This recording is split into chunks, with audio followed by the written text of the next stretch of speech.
우리 설교 제목을 한번 따라해 주시기 바랍니다. 무익한 종의 행복한 고백. 우리는 흔히 기도할 때 주여 제가 하나님께 좀 쓸모있는 인생이 되게 해 주세요.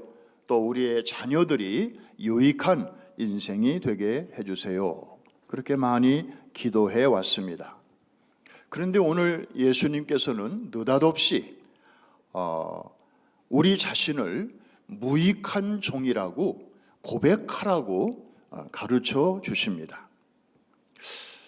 어떤 뜻으로 말씀하시는 것인지 우리가 잘 이해를 해야 할 것입니다. 잘못하면 낮은 자존감을 가지고 평생 사람들 사이에서 기가 죽은 채로 그렇게 살라는 뜻인가? 요즘 같은 세상에 그렇게 살면 어떻게 성공하는 삶을 살 수가 있을까? 좀 갸우뚱해지기 쉽습니다. 물론 주님은 그런 뜻으로 하신 말씀은 전혀 아니십니다.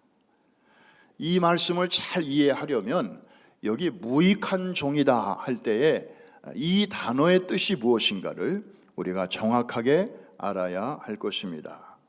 영어 성경을 보니까 unworthy 혹은 unprofitable라는 이런 단어들이 사용되고 있습니다. 가치가 별로 없다 혹은 이익을 내는데 별로 도움이 안 된다, 그런 뜻이 있다는 것인데 저 단어만 봐도 조금 좀 아리까리합니다. 그죠? 그런데 헬라어의 뜻을 보면 그 의미를 우리가 선명하게 이해할 수가 있습니다. 아크레이오스라는 단어를 주님이 쓰시는데 저 의미는 이런 것입니다. 상대방의 은혜가 너무나 커서 내가 뭘 했어도 보상이나 생색을 요구할 권리가 전혀 없는 상태, 이것을 나타내는 표현이 이 아크레이오스, 무익하다라는 뜻입니다. 자, 예수님은 그 당시에 사회적으로 편만했던 종을 예를 들어 설명하십니다. 그 시대의 종은 우리 시대의 노동자와는 많이 달랐습니다. 제가 엊그제 뉴스를 들으니까 현대자동차 노조 사람들이요, 지금 로봇가 점점 자기들의 일자리로 수년 내로 온다는 이야기를 듣고 이분들이 단체 결의를 했어요. 로봇가 우리 직장에 들어오는 것을 우리는 결사 반대합니다. 마치 18세기 영국에 산업혁명이 일어났을 때 사람이 하던 일을 이제 기계가 하기 시작하게 됐잖아요. 그때 러라이트 운동이 일어났어요. 똑같은 내용이었습니다. 기계가 우리 밥통을 뺏어가는 거를 우리는 허락하지 않습니다. 그렇게 버텼지만 결국에 시대는 바뀌고 산업혁명이 일어났고 또 오늘에까지 이르렀는데 그 비슷한 일이 또 일어난다고 하니까 무슨 데자부 같은 그런 느낌이 듭니다. 자, 시대가 그렇게 바뀌어 가고 있지만 여전히 이 노동자들의 권리가 요즘은 굉장히 그만큼 이제 세다는 것인데, 예수님 당시에 로마 제국 치하에서 이 종의 위치는 그렇지 않았습니다. 하루 종일 바깥에서 일하고 집에 오자마자 주인을 위하여 밥상을 차려 놓았다고 해서 주인이 야, 오늘 바깥에서 그렇게 고생했는데 우리를 위해서 또 밥상까지 차려주니 좀 미안하네, 고맙네, 그런 인사를 할 필요가 없었다는 거죠. 주인을 섬기는 것이 종의 당연한 의무였지 별도로 칭찬받을 만한 그런 일은 아니었어요. 물론 그 대신 주인은 종의 모든 것을 이제 책임져 주었던 것이죠. 그런데 시선을 오늘날 우리 시대로 가지고 온다면 오늘날 많은 사람들이 자기가 어떤 일을 한 후에는 이제 인정을 받으려고 애를 씁니다. 사람들이 알아주지 않으면 작은 일에도 상처를 받습니다. 그리고 심지어 화를 냅니다. 왜 이런 일들이 생길까요? 교회 바깥에서는 물론 교회 안에서도 이런 일들이 왜 생기는 것일까? 원인들을 추리고 또 추리면 아마 이런 것이 남을 것입니다. 내가 교회를 통하여 하나님께 받은 큰 은혜는 쉽게 잊어버리고 내가 한 작은 순종은 오래오래 기억하려고 하기 때문에 여기서 기대와 실상 사이에 충돌이 일어날 수밖에 없는 거죠.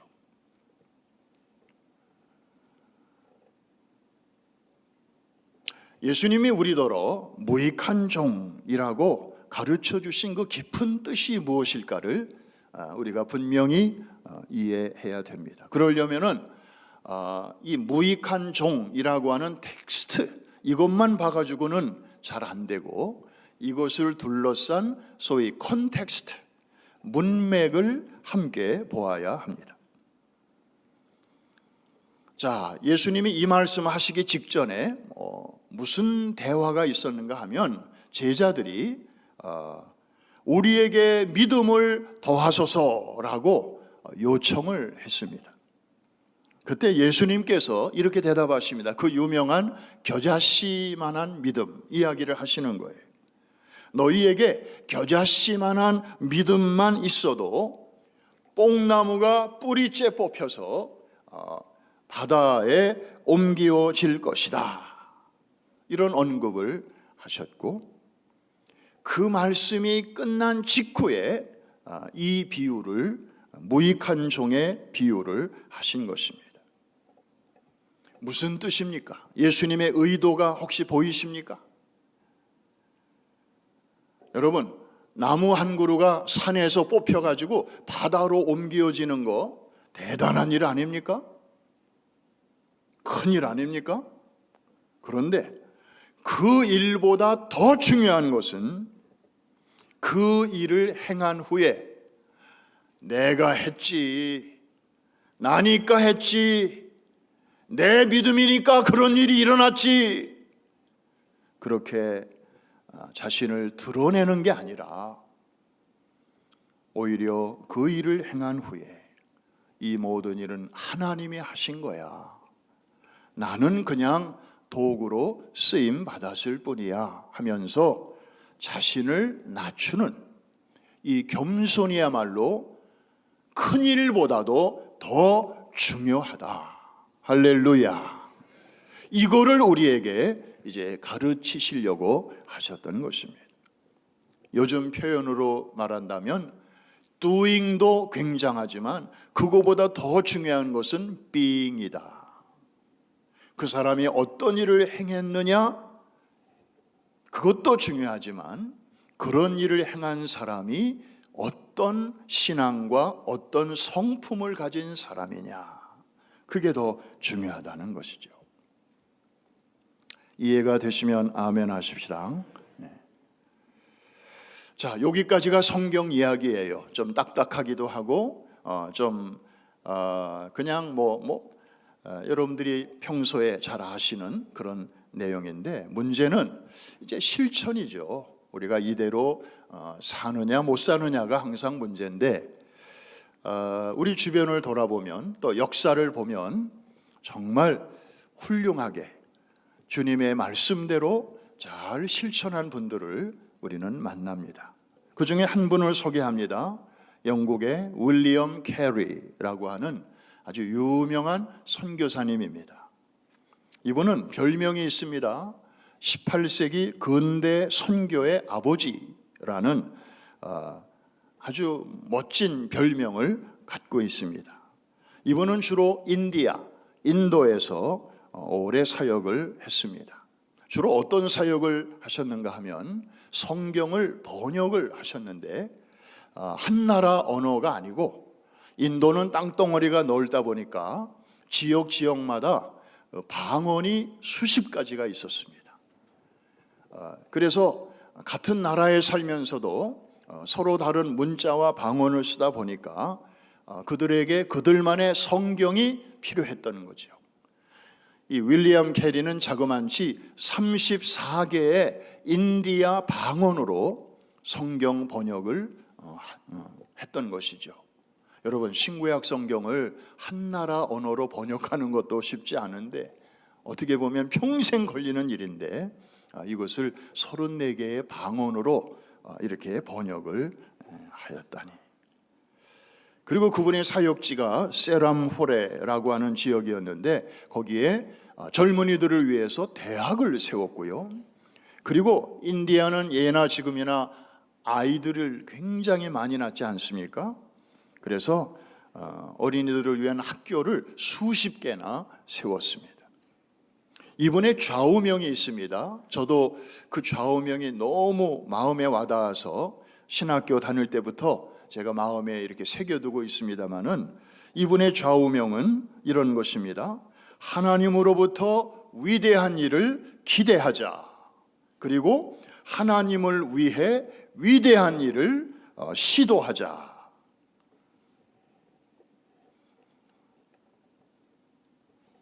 아무 감동이 없으신 표정인데, 뭔가가 이렇게 확 오지 않습니까? 같이 한번 읽어보십시다. 시작. 하나님으로부터 위대한 일을 기대하며 하나님을 위해 위대한 일을 시도하라. 영어로 하면 더 멋있습니다. Expect great things from God. Attempt great things for God. 그런데 이분은 이런 말을 좌우명으로 세웠을 뿐만 아니라 그대로 살아내었습니다. 그런 그가 노년에 병상에 눕게 되었을 때 한 친구 선교사가 위로차 방문을 합니다. 그러면서 이렇게 위로를 합니다. 자네는 정말 인도에 와서 너무 많은 일을 참 많이 하지 않았나? 아마 자네가 천국에 곧 가게 되면 아마 주님이 마중 나와서 자네를 다 이렇게 맞이해 주시고 또 크게 칭찬하실 걸세. 그러면서 이제 병상에 누워 있는 친구에게 그런 덕담을 전했습니다. 그러자 이 윌리엄 캐리 선교사는 한참을 듣더니 이제 정색을 하고 그 친구에게 이렇게 말을 합니다. 자네가 내 선교 사역에 대해서 말하는 거 잘 들었네. 그런데 여기까지로 하세. 내가 죽거든 윌리엄 캐리에 대해서 말하지 말고 윌리엄 캐리를 구원해 주신 예수님에 대해서만 말해주게. 나는 그저 주님의 일을 한 무익한 죄인일 뿐일세. 그리고 마지막으로 유언처럼 그 친구에게 이런 부탁을 합니다. 내가 죽거든 내 묘비명에 이렇게 써주게. 그러면서 한마디를 했는데 그 친구가 고맙게도 그 유언을 그대로 받아서 그의 무덤에 묘비에다가 써주었습니다. 바로 저 내용인데 우리 같이 한번 읽어보겠습니다. 시작. 가련하고 보잘것없는 벌레 같은 내가 주님의 친절한 팔에 안기다.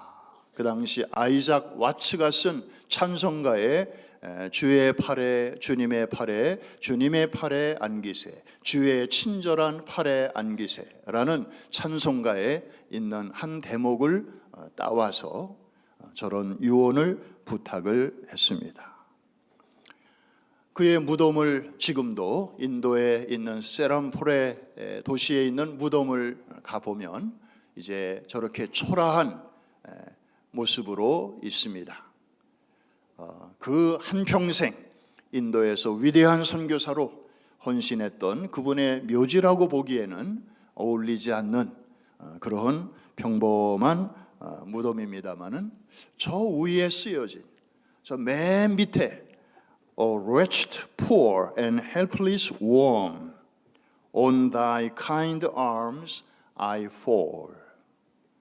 가련하고 보잘것없는 벌레 같은 내가 주님의 친절한 팔에 안기다.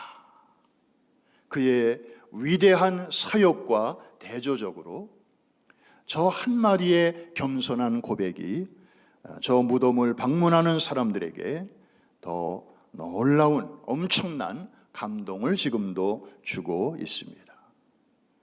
나는 무익한 종이라. 나는 마땅히 해야 할 일을 한 것뿐이라 라는 주님의 가르침을 그대로 살아낸 우리 시대의 정말 아름다운 선배가 아닐 수가 없습니다. 우리 주변에는 저런 분들이 없을까 생각해 봅니다. 아닙니다. 있습니다. 많이 있습니다. 우리 교회에도 얼마든지 있습니다. 조금 전에 우리 His Life 잠깐 소개했습니다마는 이 뮤지컬을 공연할 때 보면 무대 위에서 수십 명의 우리 주연, 조연, 엑스트라 배우들이 활동을 많이 합니다. 공연이 끝나면 이제 그분들이 다 무대로 다시 나와서 인사할 때에 관객들은 아주 환호하면서 또 고마움의 박수를 보냅니다. 특별히 주역을 맡은 분들에게는 더 뜨거운 박수를 보내죠. 그런데 사실 무대의 모습을 드러내지 않지만 behind the curtain, 무대 뒤에서 못지않게 바쁘게 움직이는 그런 분들이 있죠.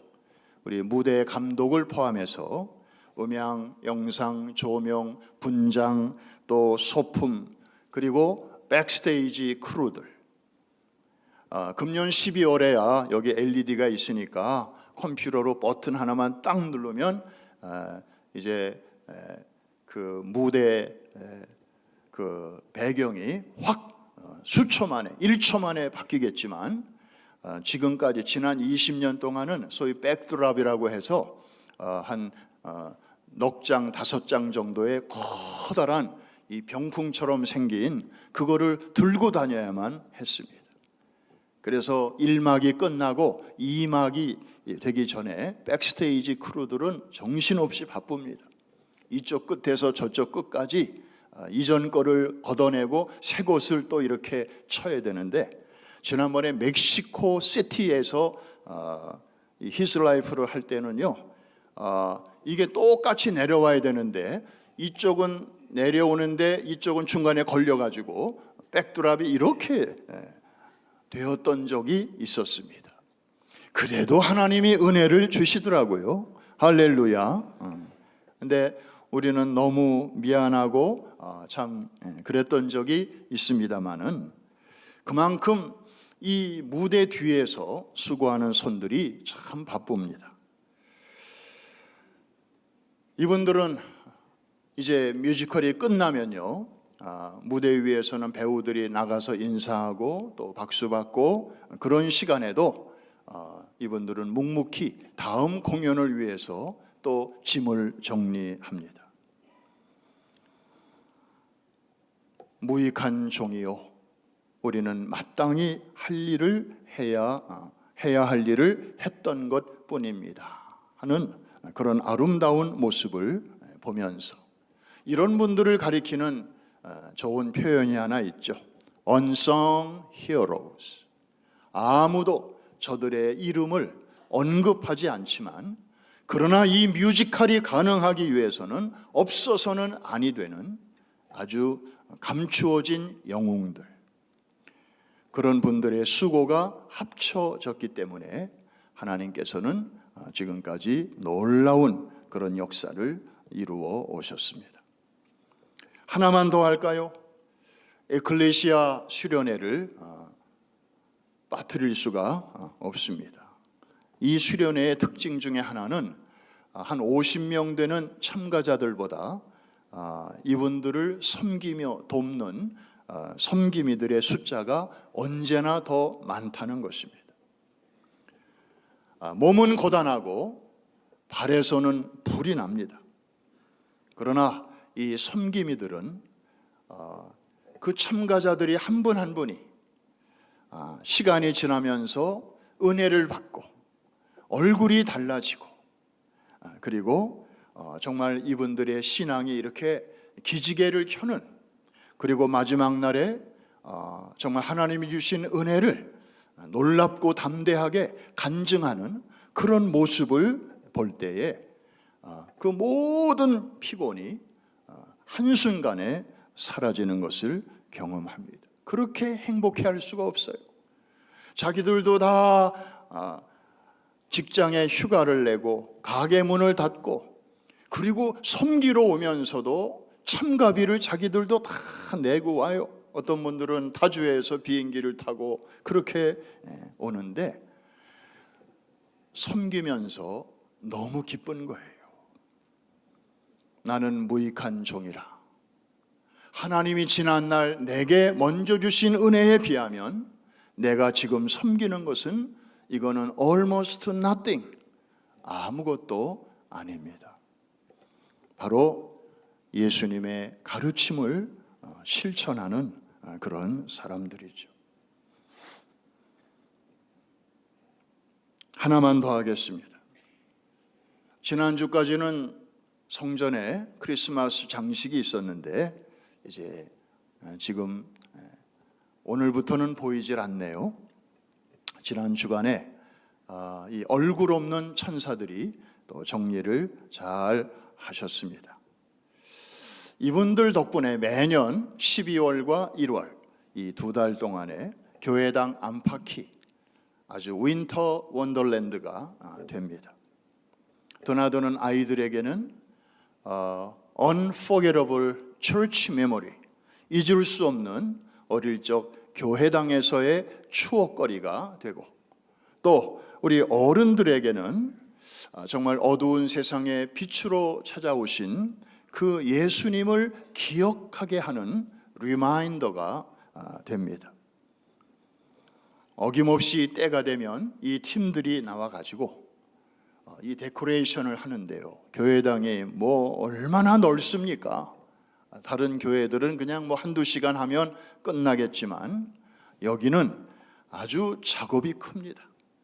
그런데도 그냥 웃으면서 이 작업을 하고, 그리고 이제 마칠 때에도 소리 소문 없이 조용히 또 이 모든 것들을 내년을 위해서 정리를 합니다. 밖에 나가서 식사라도 좀 함께 하시라고 좀 봉투라도 하나 이렇게 건네면 아닙니다. 저희들은 이 일을 섬기면서 이미 받을 거 다 받았습니다. 괜찮습니다. 그러면서 손사래를 칩니다. 무익한 종이라. 우리는 마땅히 해야 할 일을 한 것뿐입니다.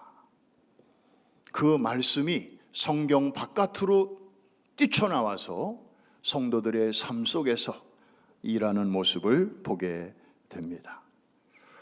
사랑하는 성도 여러분, 오늘 설교 제목을 아까 말씀드렸죠.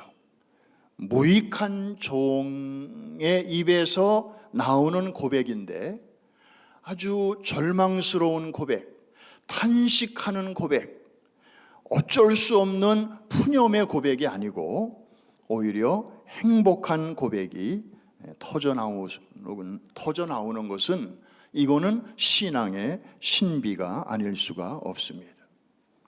여러분, 여기에 한 가지 비밀을 여러분과 나누고 오늘 말씀을 마치려고 합니다. 여러분, 우리가 나는 무익한 종입니다 라고 주님 앞에 고백할 때 하나님은 그런 사람을 어떻게 대해 주실까요? 그래, 맞아.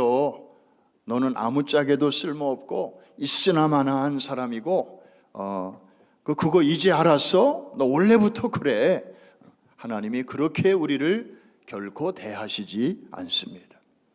오히려 주님은 그런 종들을 향하여 이렇게 말씀하십니다. 착하고 충성된 종아, 잘하였도다. 그러면서 오히려 그들을 따뜻하게 품어 주십니다. 여러분, 잘 들어주십시오. 내가 스스로 나를 높이면 주님이 우리를 낮추십니다. 그러나 내가 스스로 나를 겸손히 낮추면 그때는 주님이 여러분을 높여 주십니다. 여러분, 어느 쪽을 선택하시겠습니까? 이쪽으로 살면 대단히 힘듭니다. 인정해주면 우쭐하고, 인정을 기대했는데 별로 신통치 않으면 실망하고 시험 걸립니다. 그런데 이쪽으로 살면 시험 걸릴 일이 없습니다.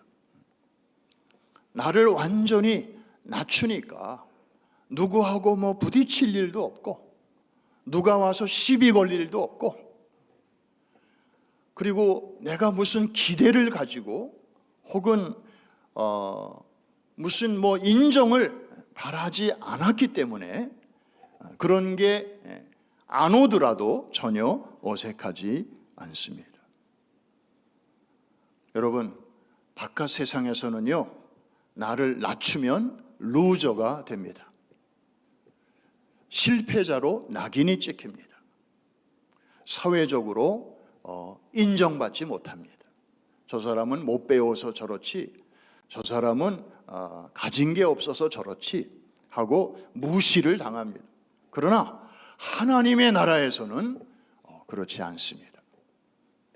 오히려 주님을 생각하면서, 주님이 내게 주신 어마어마한 은혜를 생각하면서 우리를 낮추고 섬길 때 오히려 그런 사람의 모습을 통해서 주변에 있는 사람들이 감동을 받습니다. 눈에 보이지 않는 하나님의 사랑을 바로 눈에 보이는 그분의 섬김을 통하여 만지게 되고 느끼게 됩니다. 하나님이 일하시는 통로가 됩니다.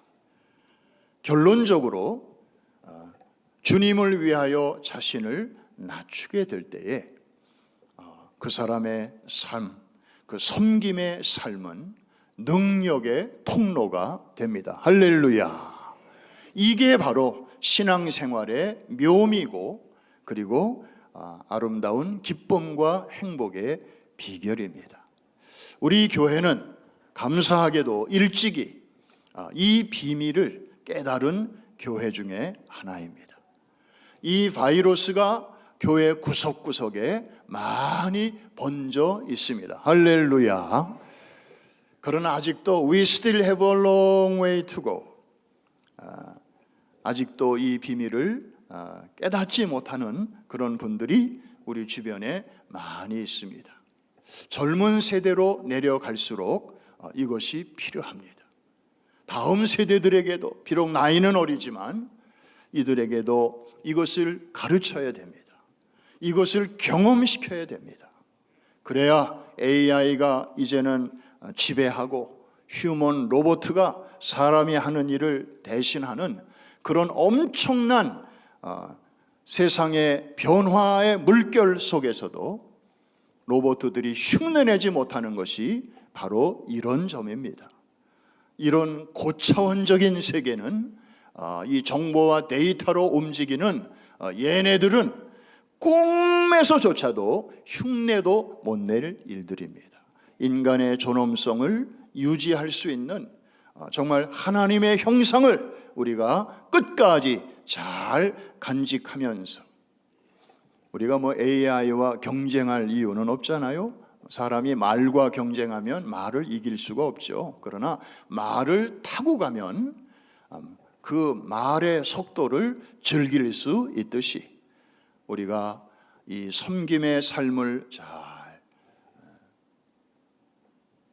마음에 갖추고 또 다음 세대들에게 이것을 가르치면서 문명의 이기인 AI나 혹은 그 휴머노이드 로봇 같은 것들을 잘 사용할 때 진정으로 패자가 아니라 시대를 앞서가는 하나님의 자녀들로, 왕의 아들, 딸들로 하나님께 쓰임받게 될 줄로 믿습니다. 오늘 하루 우리가 드려야 할 기도 한번 저를 따라 해주시기를 바랍니다. 주님, 저는 무익한 종입니다. 마땅히 할 일을 했을 뿐입니다. 오직 주님만 영광 받으소서. 이러한 고백을 통해 하나님이 여러분들을 높여주시는 놀라운 행복의 주인공들이 되시기를 주님의 이름으로 축복합니다. 축원합니다. 기도하겠습니다.